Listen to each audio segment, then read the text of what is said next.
Hey guys, it's Hannah from Sherwood Forest Creations. Welcome to the shed. If you're watching this video, it means you're probably about to jump into one of my beginner-friendly embroidery kits. I'm so excited for you, but there's a few things you need to learn first. I'm going to call this video my bare bones embroidery basics. I'm going to teach you only what you need to know so that you can jump into your kit.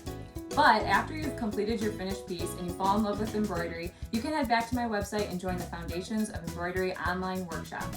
The workshop is a pre-recorded course that has over 2 hours of embroidery tutorials broken up into easy to follow sections so that you can learn everything you need to know to keep doing hand embroidery.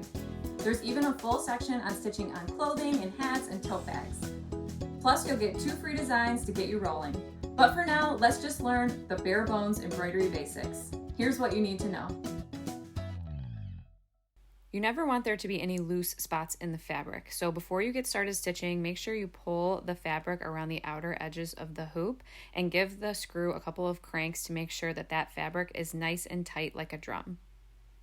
When grabbing a piece of thread, you're always going to pull from the skew side and you're going to take 1 arm's length. So measure to the shoulder and then cut there. The thread in your kit is 6-strand embroidery thread. So when you pull a piece out, you're actually pulling out 6 strands that are woven together. When using 6-strand embroidery thread, you might not always want to use all 6 strands. To separate it down, run the tip of the thread through your thumb and forefinger, and you'll see that it starts to unwind and naturally separate. You want to grab the strands where they naturally come apart. Grab the amount of strands that you want on one hand and then grab the rest of the strands in the other hand like this. Pull them apart gently. If you pull too fast, you could get this, a little bit of a bundle. But you can see where it's tangled. It's just starting to flip over itself. So if I flip it towards me, it will continue to let go. And then I have my strands separated the way that I want them. And I can set the extras off to the side to use later. Run the thread through your teeth like you're biting it.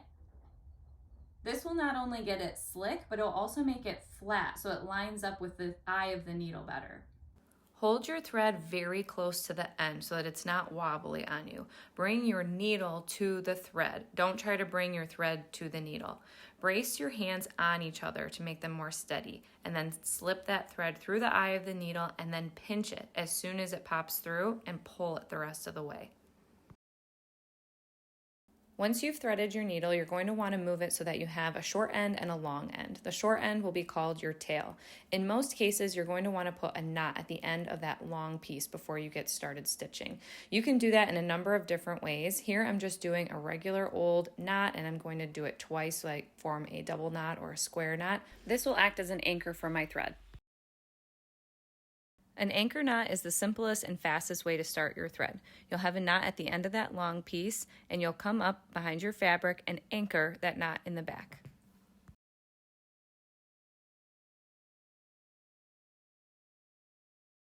Once you've done your stitching and you're ready to tie off, you're going to weave underneath your existing stitches in the back. So you're not going through the fabric, you're just going to weave underneath the stitch.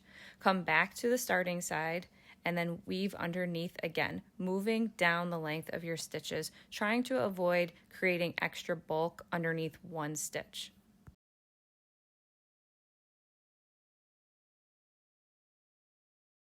You'll do this 4 or 5 times to lock your thread in place.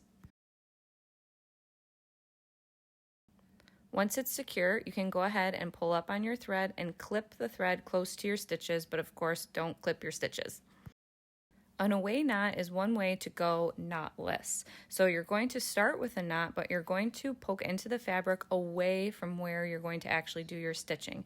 You want to give yourself about 4 inches.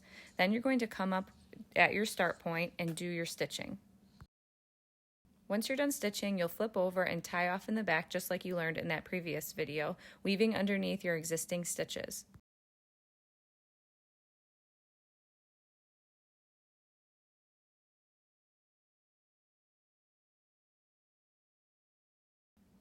Once that end is secure, now you can go ahead and deal with this away knot. So what you're going to do is you're going to take your scissors and you're going to clip at the end of the knot.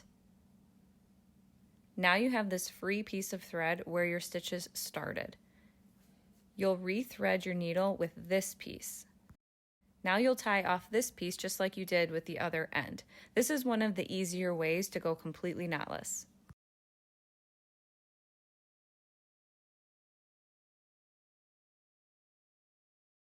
Now you're ready to start. You can head back to the tutorial for your specific kit. Happy stitching!